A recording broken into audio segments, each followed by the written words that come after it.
Y en última instancia, ¿qué son los costes?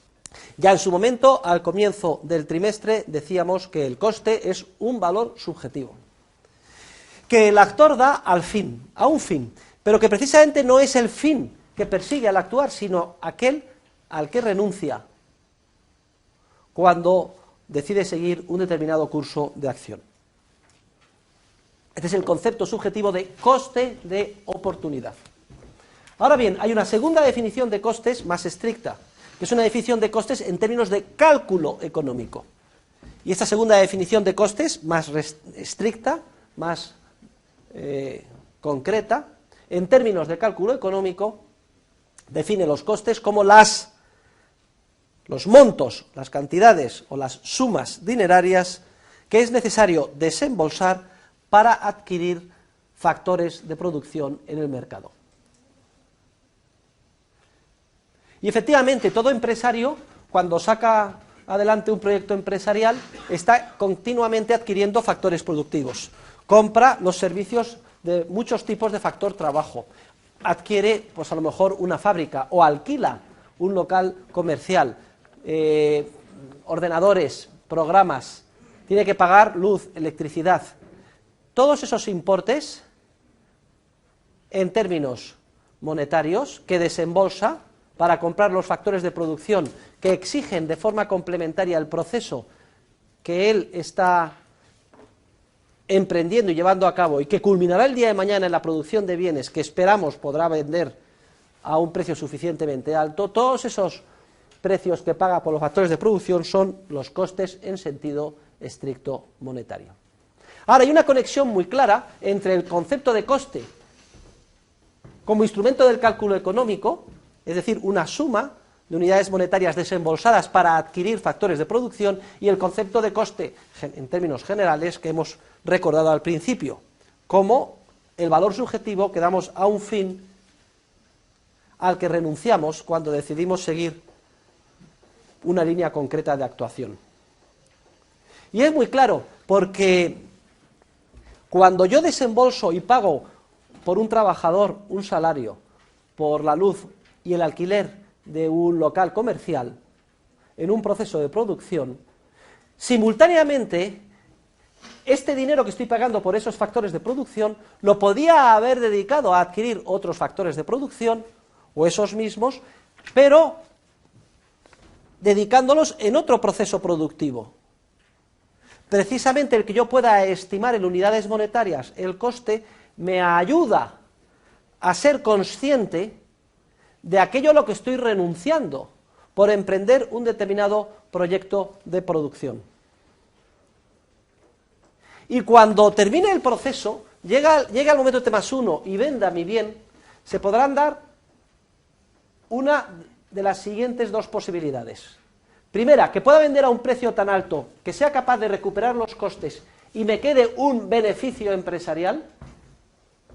Y segunda, que terminado el proceso de producción haya cometido un error empresarial y el precio que obtengo sea inferior a los costes en los que incurrí y por tanto coseche una pérdida empresarial. En términos de cálculo económico, obtener un beneficio empresarial quiere decir, es una señal que indica que se ha actuado bien. Mientras que cosechar pérdidas es una señal que indica al empresario que ha actuado mal. ¿En qué sentido? En el sentido de que si cosecha pérdidas y no es capaz de obtener un precio que al menos le permita recuperar los costes con un margen suficiente de beneficio, si cosecha pérdidas, la señal que está recibiendo del orden espontáneo del mercado es que ha actuado mal en el siguiente sentido. En el sentido de que esos recursos escasos, esos factores de producción que ha adquirido en su proceso empresarial, eran más urgentemente necesitados y valorados por los consumidores en otros procesos productivos. Eso es lo que significa una pérdida empresarial. Que los escasos recursos de la sociedad han sido mal invertidos, porque tú como empresario los has movilizado hacia un proyecto de inversión que luego, cuando ha madurado, no has sido capaz de obtener como precio el valor de aquello que previamente se haya desembolsado como coste, dejando un margen de beneficio. Mientras que si se ha obtenido beneficio, el mensaje es, vas por buen camino, sigue así. La movilización que has hecho de factores escasos de la sociedad en pos de ese proyecto productivo es correcta. No existen otras alternativas donde esos escasos factores de producción hubieran sido más altamente valorados por los consumidores. Luego imaginemos dos procesos productivos, uno que culmina en un vehículo que se puede vender con un precio suficientemente alto y da lugar a beneficios, y otro que confluye en la producción de un apartamento en la costa, que resulta que al final solo se puede vender por una fracción de los costes en los que se incurrió.